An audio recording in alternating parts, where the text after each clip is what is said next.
She was just another face on the street. Dirty clothes, empty hands, eyes hollow from years of being unseen.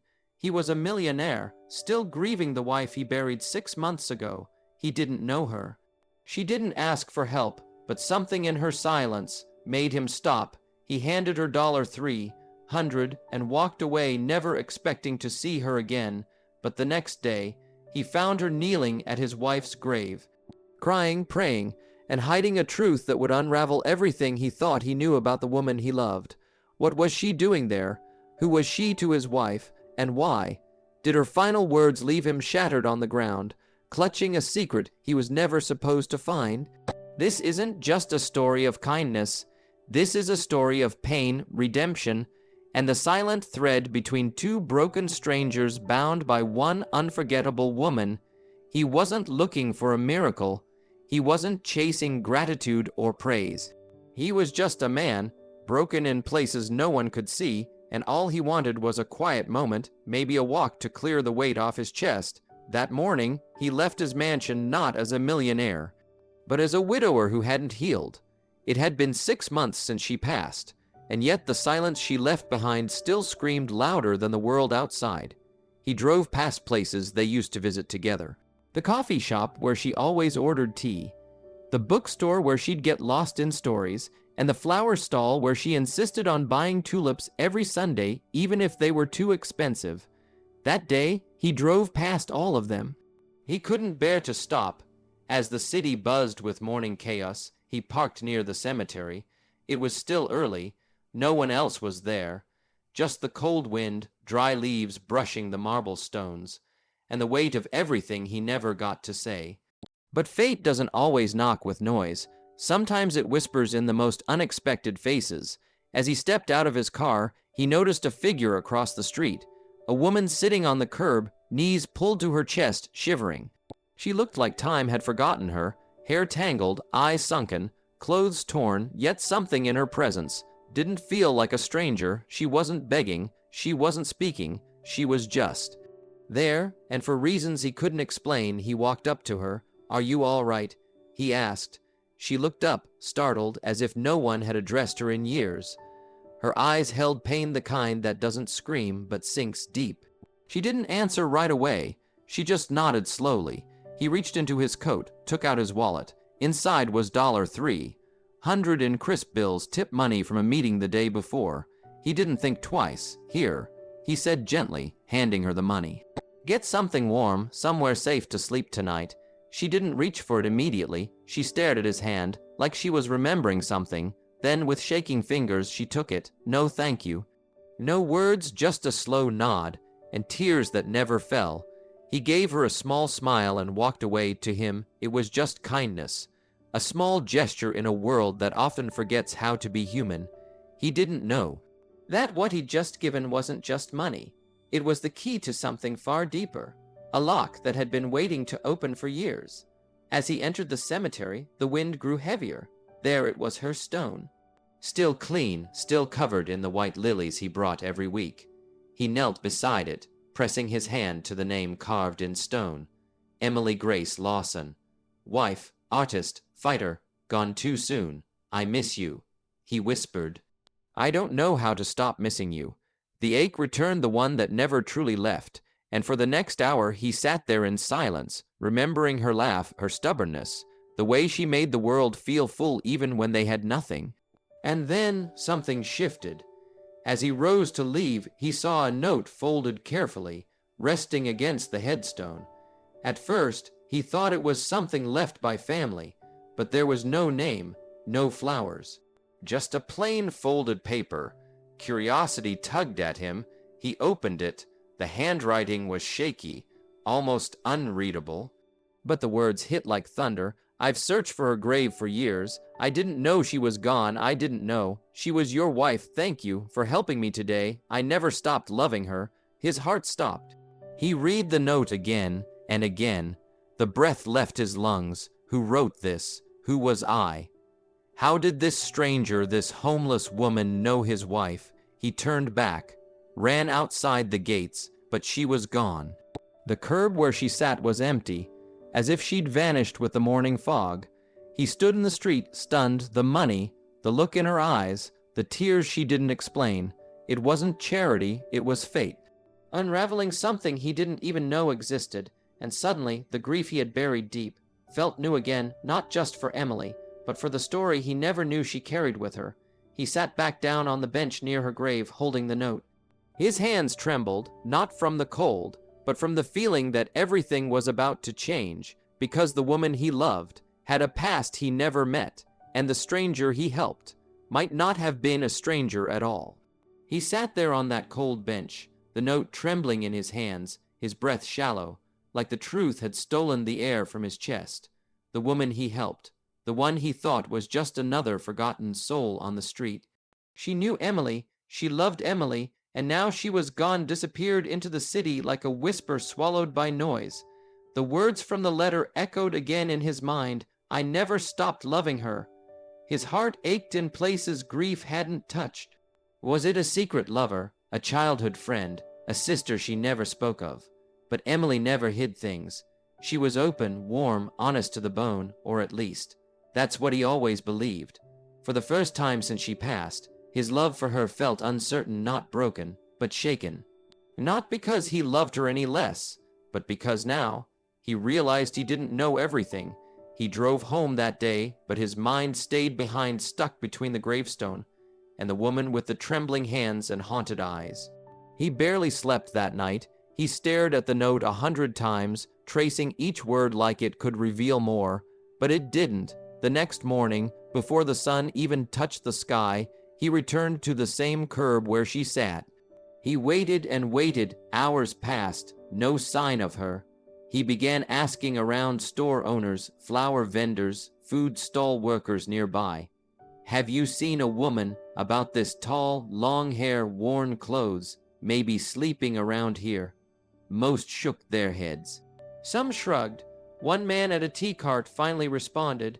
She sits near the train station sometimes, doesn't talk, just stares at the benches like she's waiting for someone who never comes. That was enough. He drove straight there, and after what felt like forever, he saw her, same coat, same silent stare, sitting near the edge of the platform, looking lost in a world she no longer belonged to. His heart raced. He walked slowly, careful not to startle her, but when she saw him, her eyes widened, and she stood up to leave. Wait, he called out, please. She paused, didn't speak, but didn't run either. I read the note, he said quietly, his voice cracked. I read what you left at Emily's grave. Her eyes filled with something deeper than fear, like she'd been holding her breath for years and just now let go. I don't want anything from you, she whispered. I don't think you understand, he replied. I just want to know who you are, how you knew her. The woman looked away. There was silence, and then, she saved me, she said. His breath hitched. She didn't tell me her last name. I didn't even know she was married. All I knew was she was the only person who ever looked at me like I was human. He sat down on the bench beside her slowly, like approaching a sleeping storm. Tell me, he said, please. She held her hands tightly in her lap, fingers bruised, nails cracked, like life had never been gentle with her. I was 17 when I met her. She began. I had run away. Home wasn't home. It was a prison with fists and silence and things I can't say out loud. He listened, heart in throat. She found me behind an art gallery. She said I was cold, hungry. I hadn't eaten in 2 days. She gave me her scarf, half her sandwich, and didn't ask questions. His eyes welled up. That was Emily, he whispered. She never waited for permission to care. She came back the next day, and the day after that. She kept showing up with food, books, stories, kindness. Tears slid down the woman's cheeks, silent and soft. She gave me a sketchbook, told me to draw my pain instead of bleeding it out. He remembered that sketchbook. Emily used to talk about it, said she gave it to someone who needed it more than the world knew. She saved me, the woman said again, but I left, disappeared one night when I thought I didn't deserve to be saved, and I never saw her again. Her voice cracked like glass under pressure. I searched for her for years, but I didn't know her last name. I didn't know where she lived. I thought maybe she forgot me. She turned to him now, eyes broken but clear. "And then yesterday, I saw your face, and somehow I knew. I followed you, saw you enter the cemetery, and when you left, I saw her name." The silence between them grew heavy. "She never forgot you," he whispered. She kept that sketchbook in her studio until the day she died. She used to say there was one soul out there she wished she could see again. "She just called you the girl with fire in her eyes." The woman gasped, covering her mouth. That was the name. Emily gave her the name only she knew. He reached into his coat pocket and handed her the note. "You shattered me," he said softly, "but not because I'm angry, because you reminded me that Emily's heart was never mine alone. It belonged to everyone she touched." They sat in silence, both holding grief, both holding love, and in that quiet moment, not as a millionaire or a beggar, but as two people who once knew the same beautiful soul. They cried together. They cried together, not as strangers, but as two souls stitched by the same woman's heart. For a moment, the noise of the world faded. All that remained was silence, raw, holy silence wrapped in memory, regret, and something neither of them could name. She wiped her tears with the edge of her sleeve, then reached into the worn bag she carried, and slowly pulled out something that made his breath catch in his throat.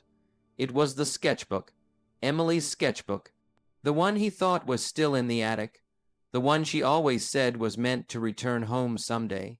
He stared at it in disbelief, old, worn, corners bent, but unmistakably hers with the same charcoal, stained edges and soft blue thread binding it.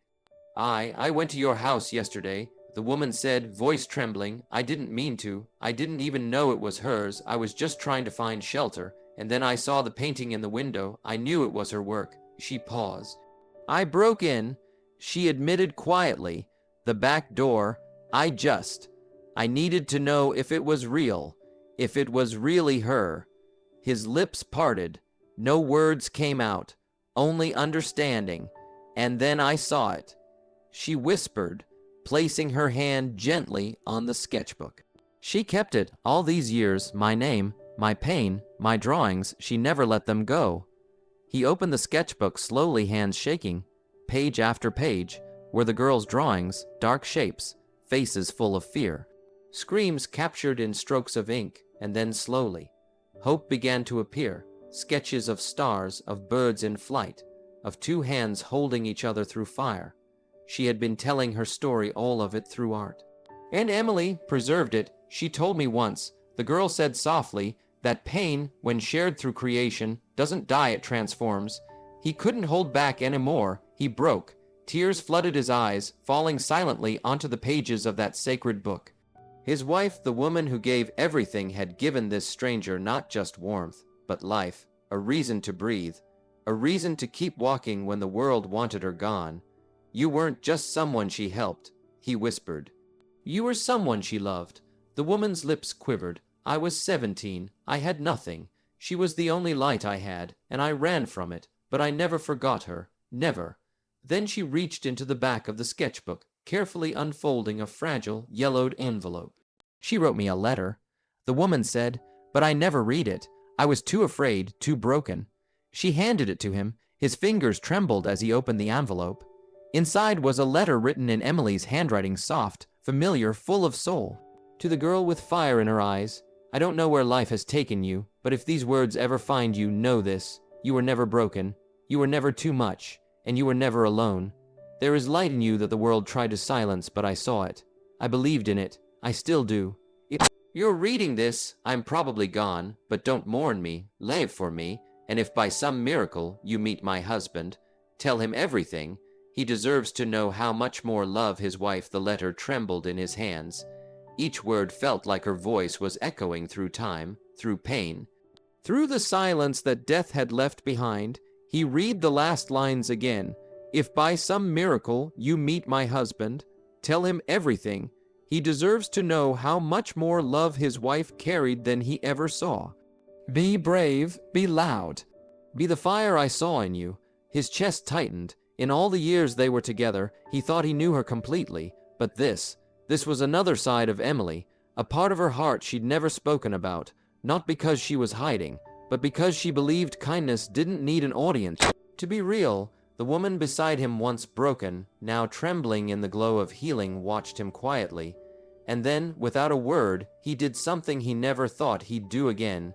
He reached out and hugged her, not out of pity, not out of guilt, but because now he understood. She wasn't just someone Emily had helped. She was a living piece of Emily's soul, still walking this earth, a flame she passed forward before her own light faded. For a moment, they just sat there, two people, one story, and the invisible threads of love, loss, and mercy woven between them. After a long silence, he looked at her and whispered, "You have a place to stay now. No more running, no more streets." She shook her head slowly, eyes full. "I don't want anything." He smiled softly. "You're not taking.